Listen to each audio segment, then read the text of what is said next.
Everyone, Pam Gregory, astrologer.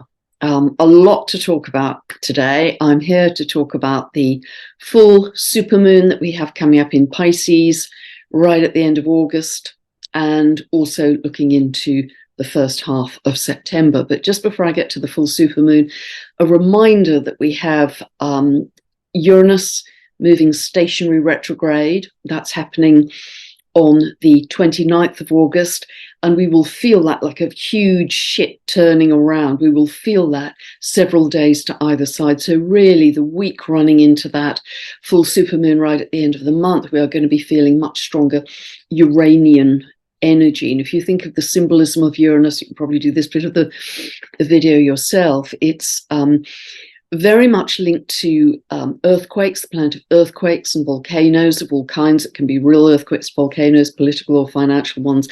Because it's running into the supermoon, talk about that in a moment, that could indicate some increased seismic activity for us as well.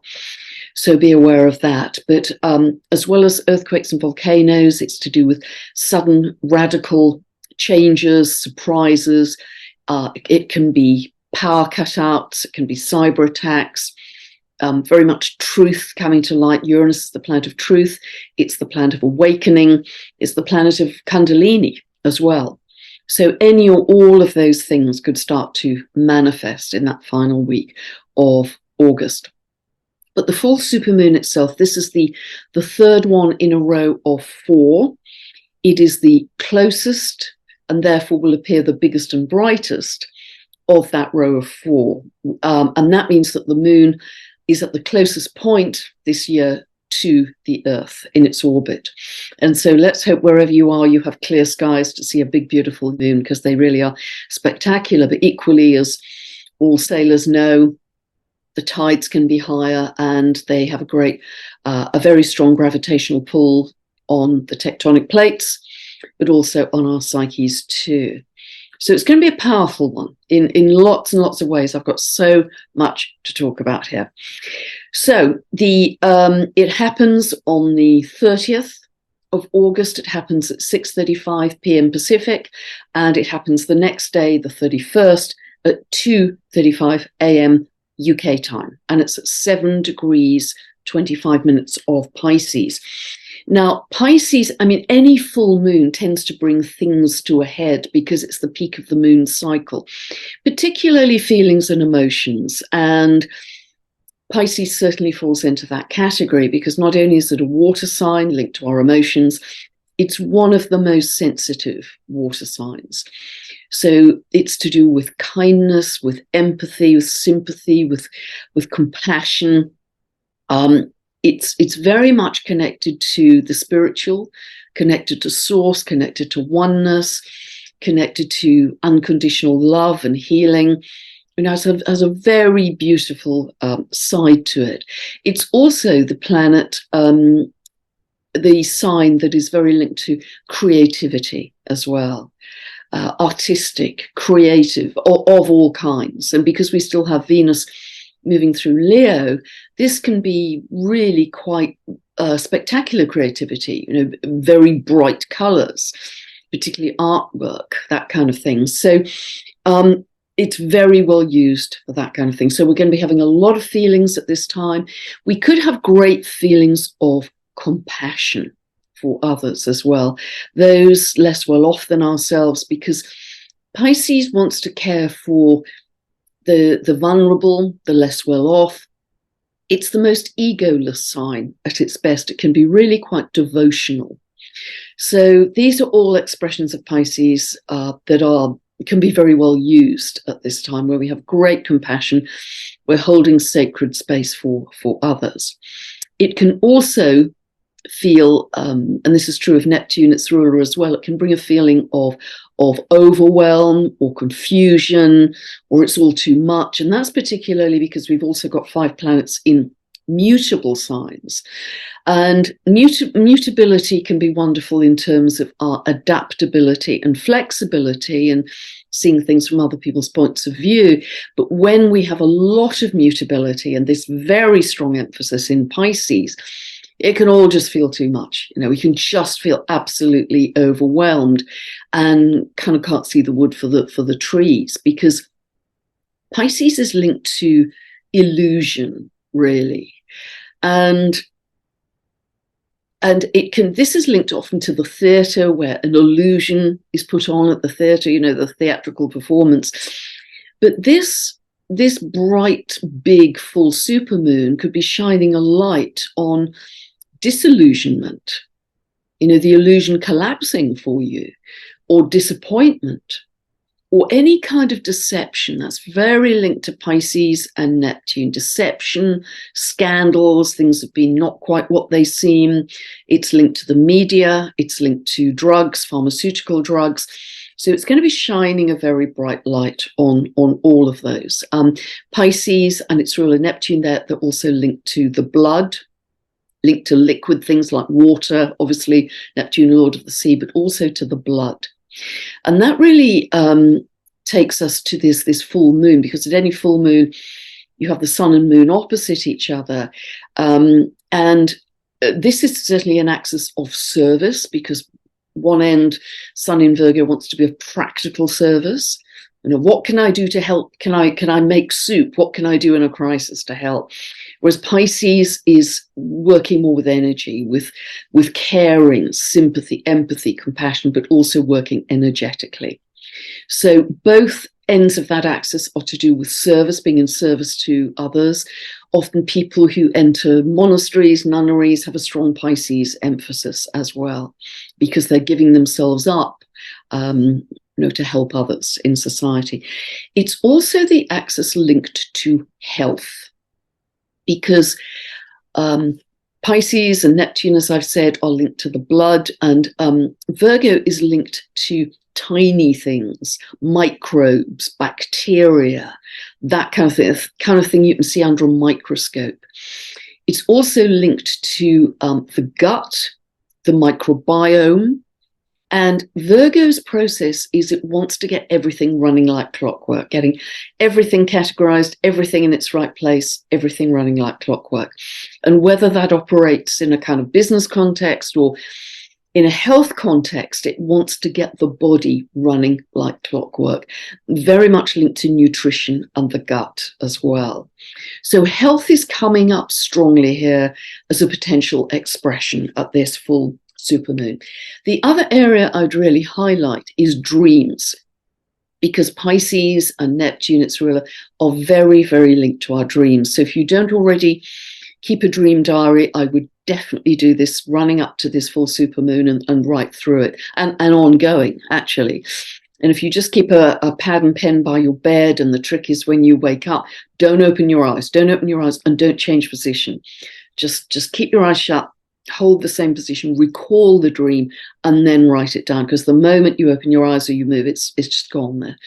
They're so ethereal. But almost every night I will ask the question of my dreams. Show me the next step in XYZ. Show me the best option between A and B. And so often in the next few nights, I get an answer, which is often very different from what I expected, very surprising. So your dreams are your higher guidance. You're not taking external guidance at that time, you're taking your own higher guidance. And I think that's always a great idea.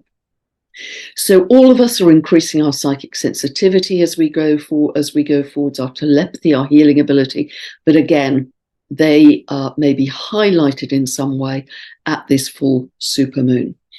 So let us look at the chart. I'm going to share my screen here, because I have a lot to talk about. I'm also, in all of these updates, really going to start to include the dwarf planets, the Kuiper Belt objects, because people often say, well, can't you just talk about the astrology? Well, they are the astrology. They are now part of our astrology. They're incorporated into it as a higher octave of consciousness, which is very much how I see them, and how Alan Clay, who runs the Dwarf Planet University, how he sees them too, that they're bringing in this sense of expansion for us. So first of all, I'm going to talk about the regular planets, and then start to move out to the dwarf planets as we move through here. So here we see the full moon. We see the moon at 7:25 of Pisces and the sun opposite 7:25 of Virgo, as I've been explaining. So certainly the spiritual, certainly our dream life is coming in strongly here. And really the message of Saturn being so close to the moon here, Saturn in conjunction with the moon, Saturn can act as a reality check. But it's really saying here, let's get real. Let's get real about your spiritual practice. Really finding that your concrete, your spiritual ideals aren't just kind of wafty. You've got a regular practice, regular daily practice, Virgo, daily habits that you're doing and really being disciplined about it, Saturn. And so that's a very big theme, I think, here.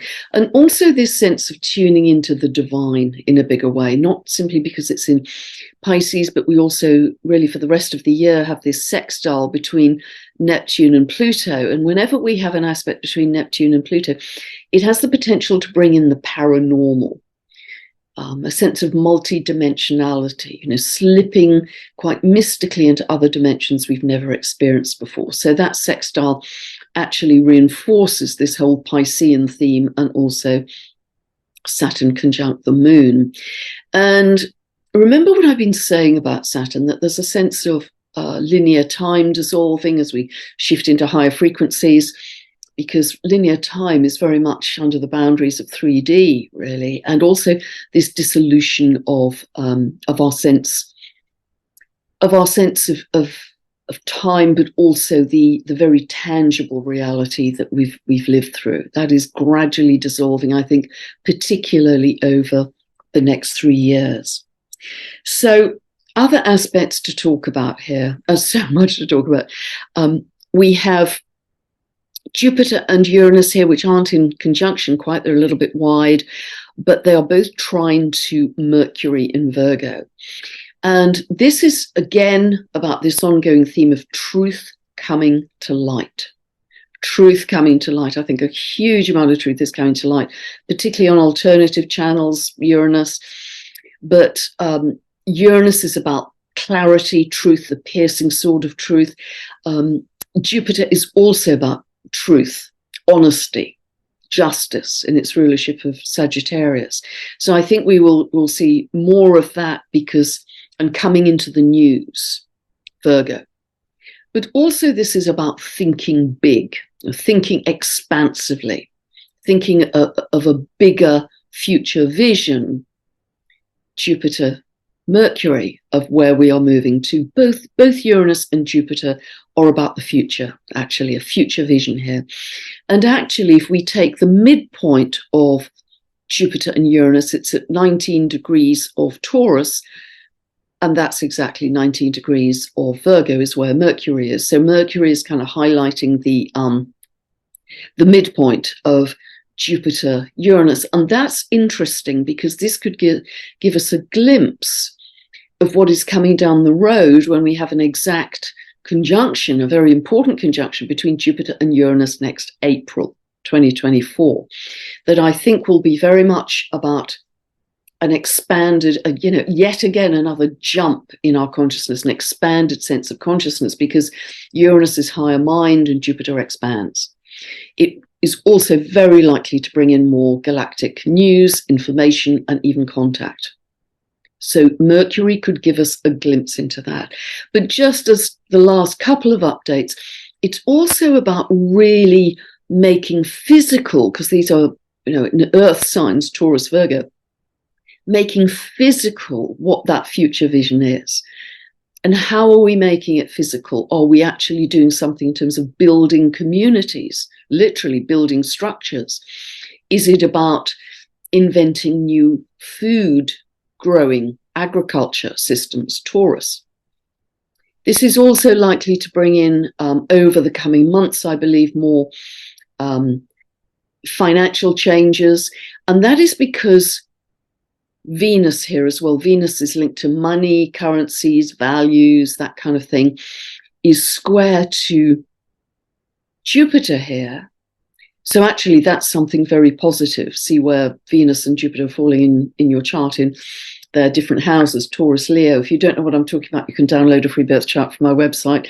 Go to this link below, get a 2-part video series that will enable you to find these points in your chart and start to track what it means for you. It's not a personalized birth chart. Remember, it's a teaching video, or 2 teaching videos.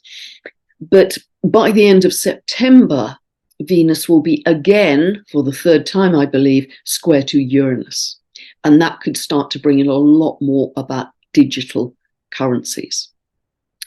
Now, with regard to digital currencies, there are obvious pushes towards a centralized, centralized bank digital currency underway.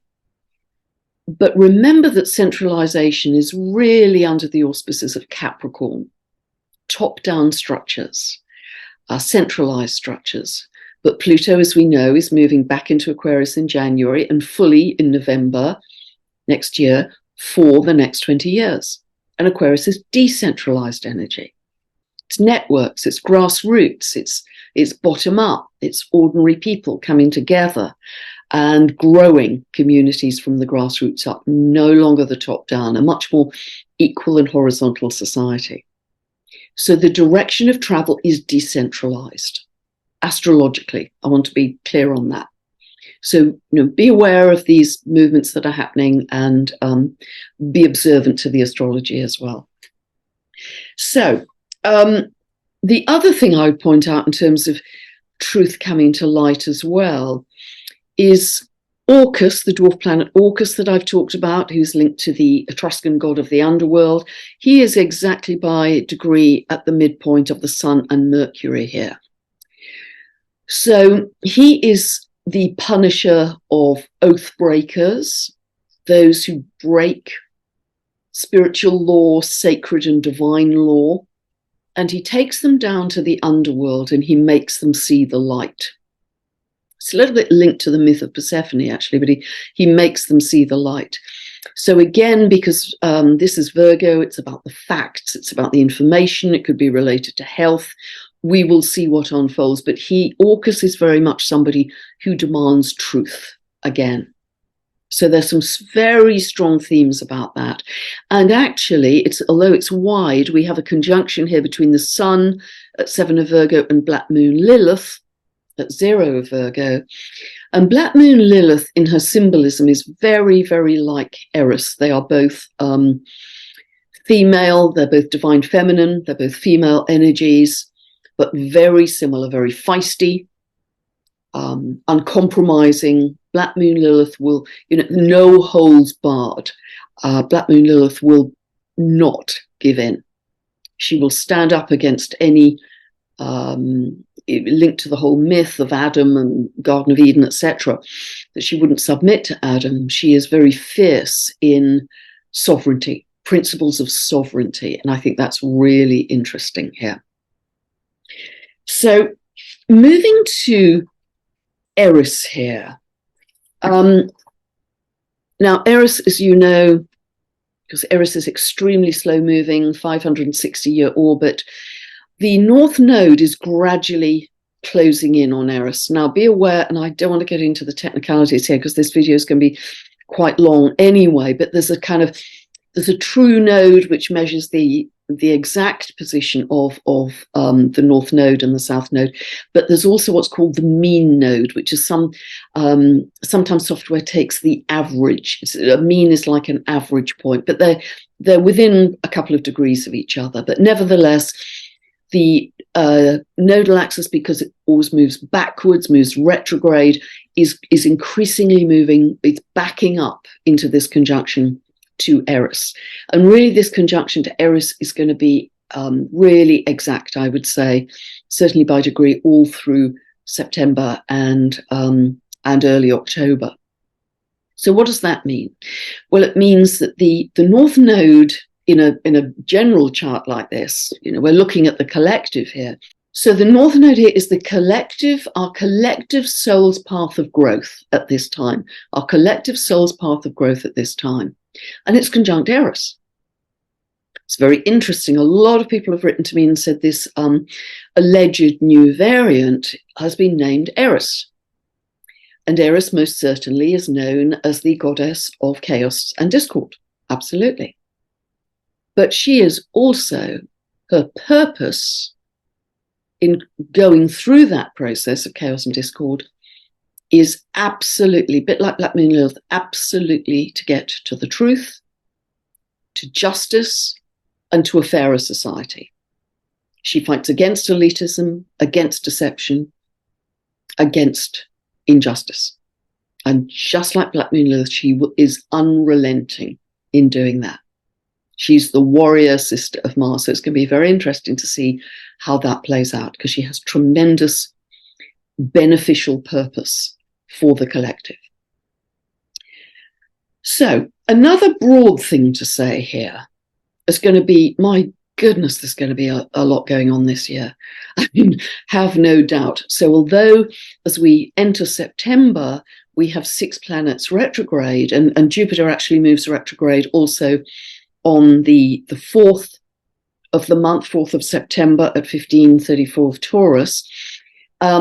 Nevertheless, this will bring with it introspection for many of us to kind of go back over, okay, how well, while those outer planets were moving direct in the earlier part of the year, how well has that worked out? And once the planets start to move direct, really they start to move direct at the turn of the year into next year, would I take the same course of action, or would I take a different course of action now that I have learned a lot through recent months, and particularly during this period of introspection of the retrogrades? I hope I'm making sense here. Would I take the same course of action, or do I have a different perspective on it to what I had before?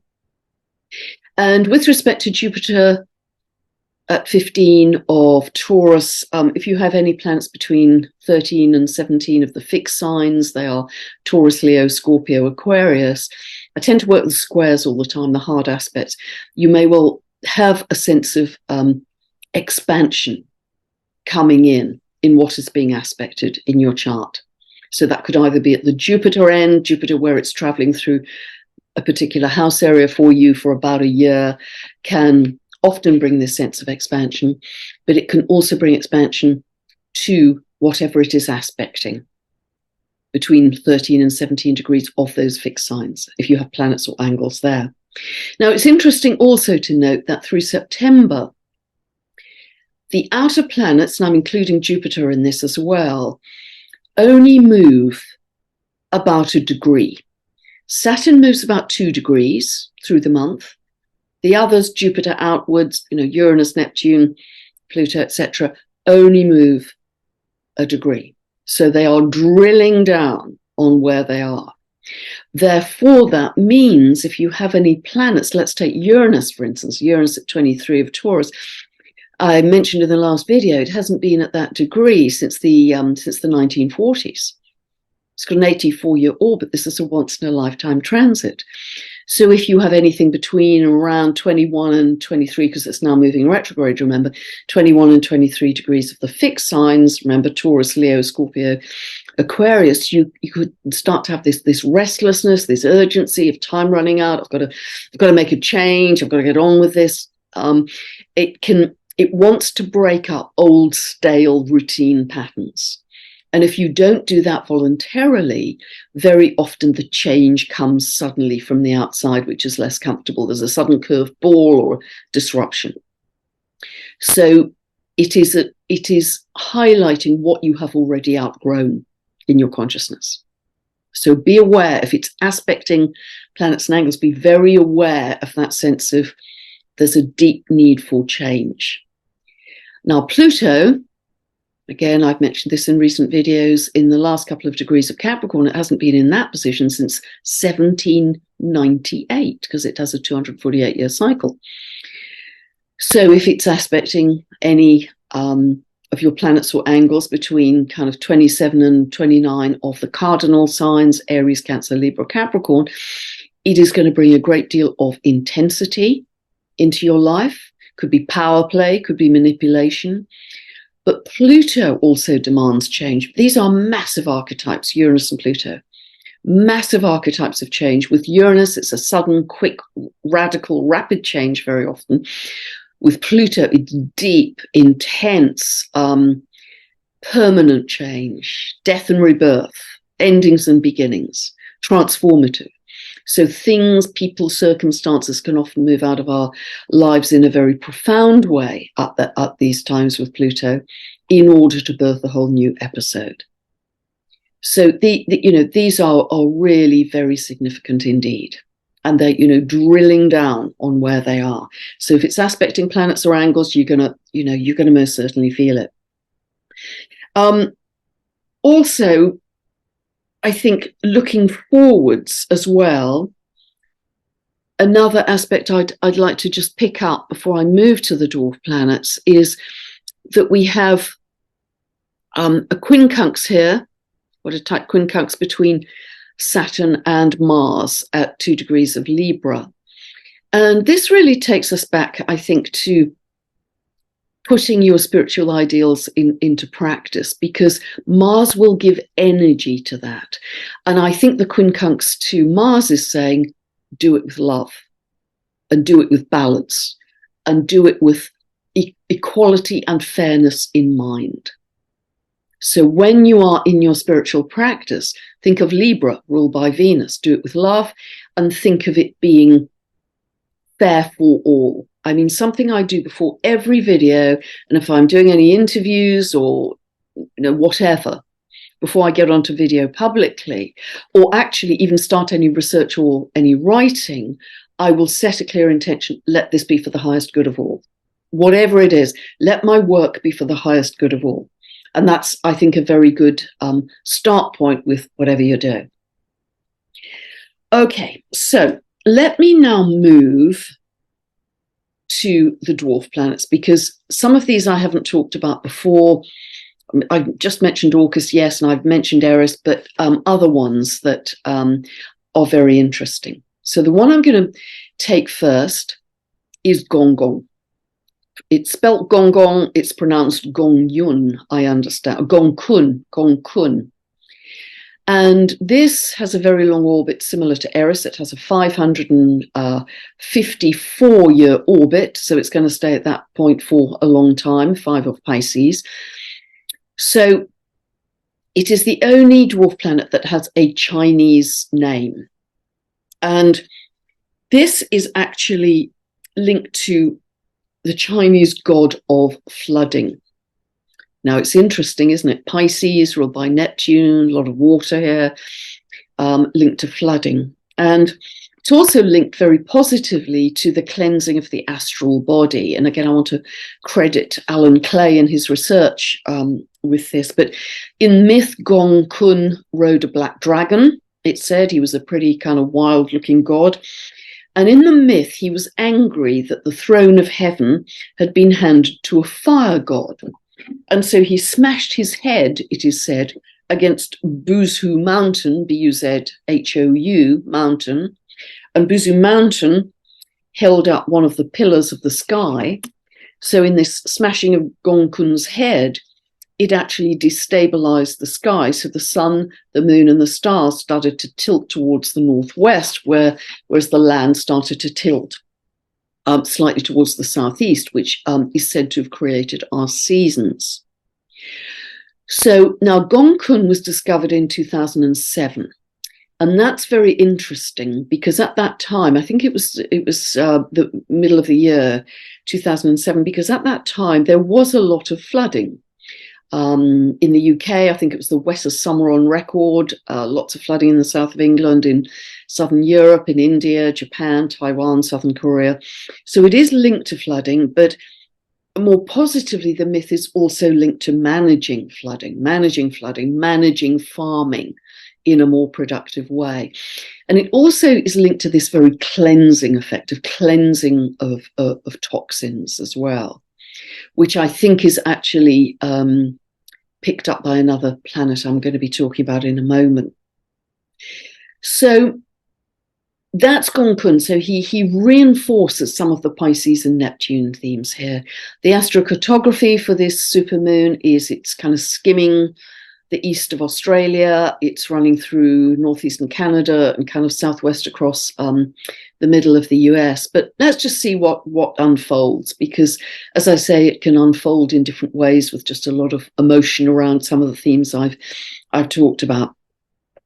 Now, a very interesting dwarf planet that I don't believe I've talked about is exactly quincunx to this full moon. The full moon's at 7 of Pisces, so it's exactly by degree quincunx to a dwarf planet called, spelt make, but pronounced Makemake. Now, Makemake is the creator god of the Rapi Nui people, linked to the great sea spirit of Easter Island. And many of you may know that Easter Island, although it's this tiny island about 13 miles long, it has these massive stone statues, many of which look out to the sea. There are about 800 of them. It's just extraordinary. Nobody quite knows how they were engineered, how they were chiseled, and you know, how they were erected. And so many of them on such a tiny island. But it is also a great distance from any other landmass. It's about 2,500 miles from the next landmass.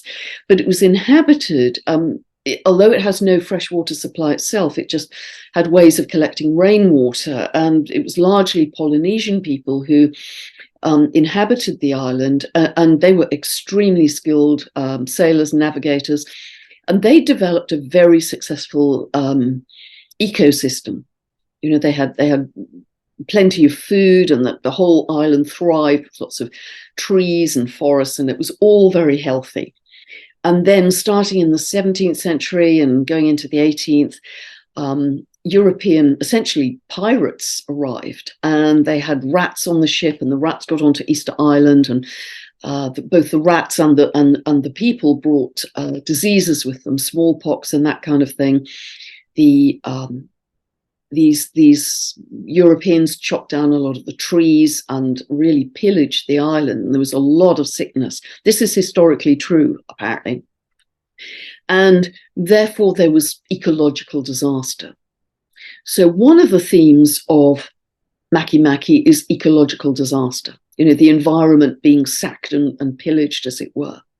And by the late 1800s, and again, I believe this is historically true, they were down to 111 inhabitants from the original several thousand inhabitants. I mean, it was just decimated. The Europeans had you know, guns, and as I understand it, some people were taken as slaves. And it was a terrible, terrible time for the island. So it was also one of the other themes of Makemake, interestingly enough, is depopulation. So destruction of the environment and depopulation.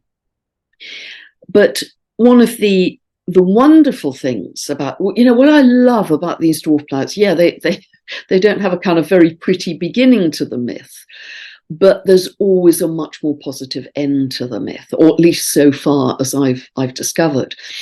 And the ones I've researched so far, and again, very often I'm following the work of Kelly Hunter, who started me on this journey. I'll always credit her work. Alan Clay's doing a lot of great research.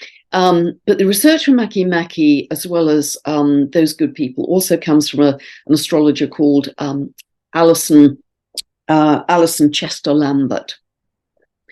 And she writes quite a lot about Makemake in her book called The Starry Messengers, which is a book about the dwarf planets. And the very positive aspect of Makemake was from this situation of absolute decimation and devastation. They managed to turn that situation around incredibly to get back to a sort of thriving ecosystem and agriculture and growing food yet again. And it is possible that a contributor to that is a chemical in the land called, and Alison writes about this, called rapamycin, spelt rapamycin, rapamycin, which is a chemical with incredible life-enhancing properties. It's like an elixir of life. It promotes longevity. It cures all kinds of diseases. And I understand scientists are currently researching it.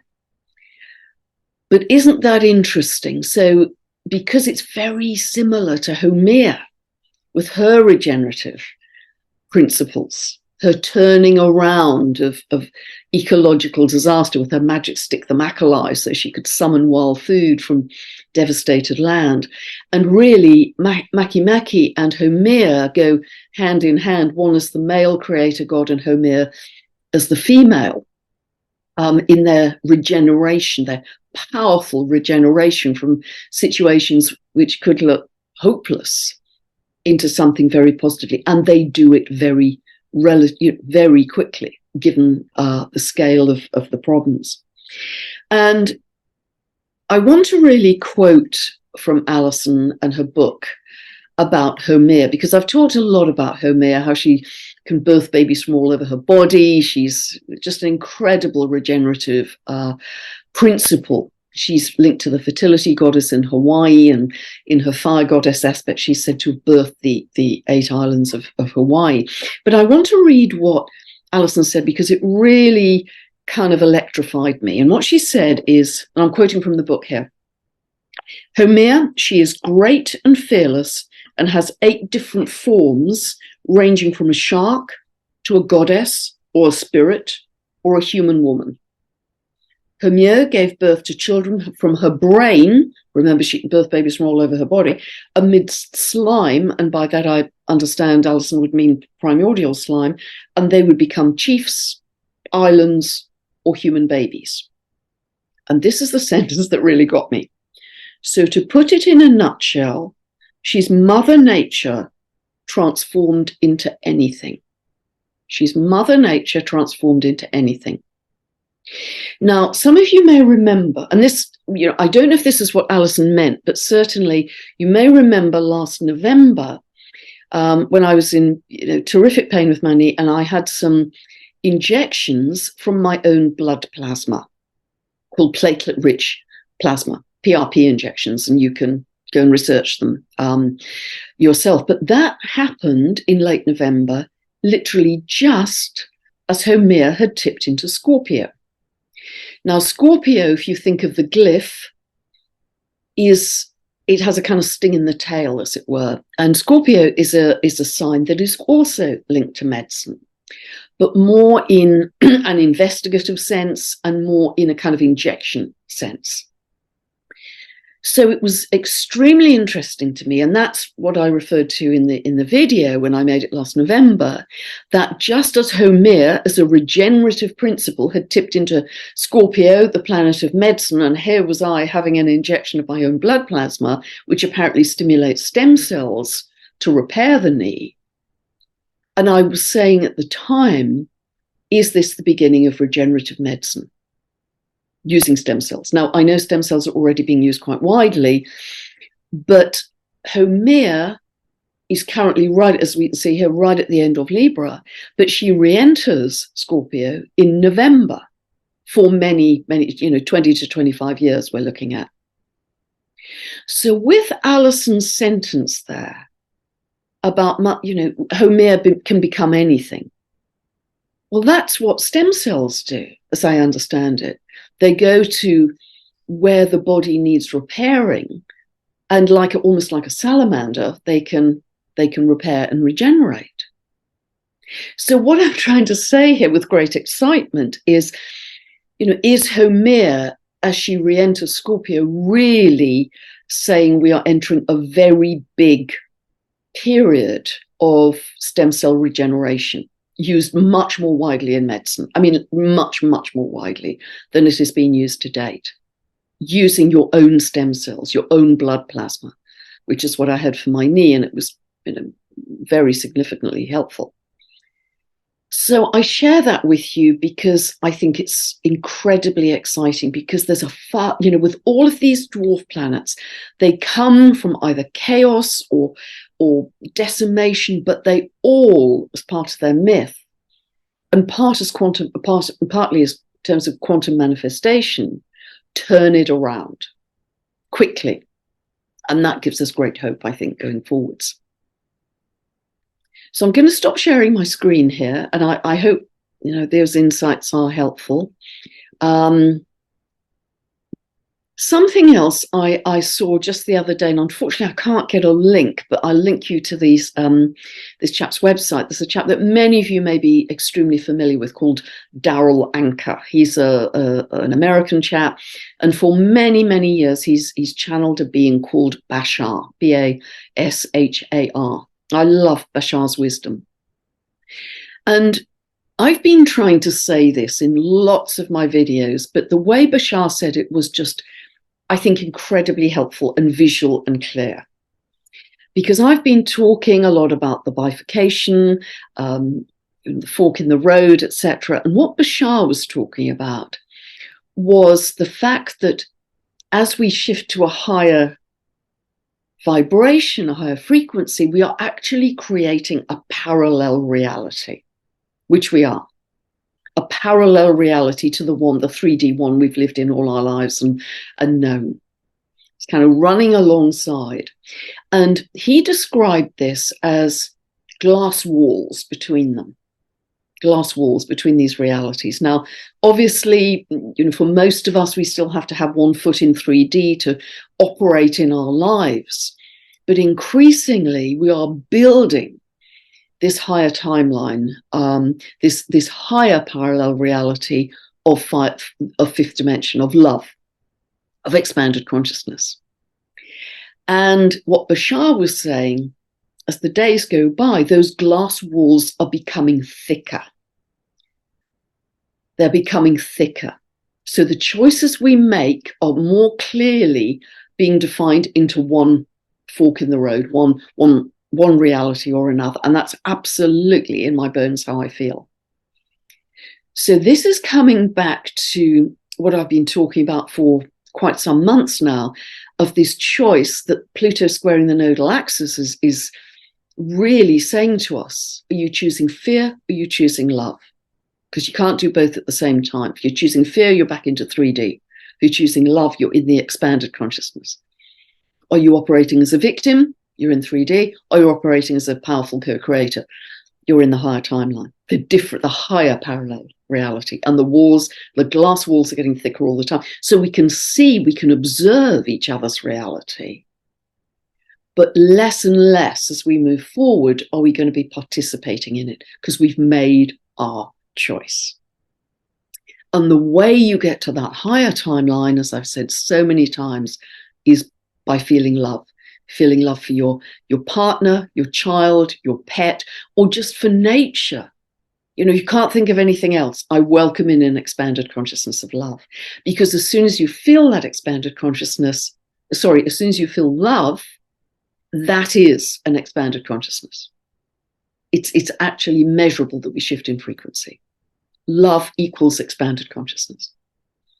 And so I thought Bashar's analogy of the glass walls that are becoming thicker in every moment was brilliant, actually. And I think it's so clear, and it may help us in this very clear T-square, this very clear choice of, okay, everybody, this is choice time. We can't choose both. We choose one or the other. And this is the year when that very powerful T-square between Pluto and the nodal axis is operational. Next year it moves on. So this is the time. So if you can't think of anything else and you're going on a wobble, you're going to overwhelm, it's all too much, and I'm confused and I don't know what to think, just flick into that mantra, or a better mantra that you've developed yourself. But that's quite a good one. I'm welcoming in an expanded consciousness of love.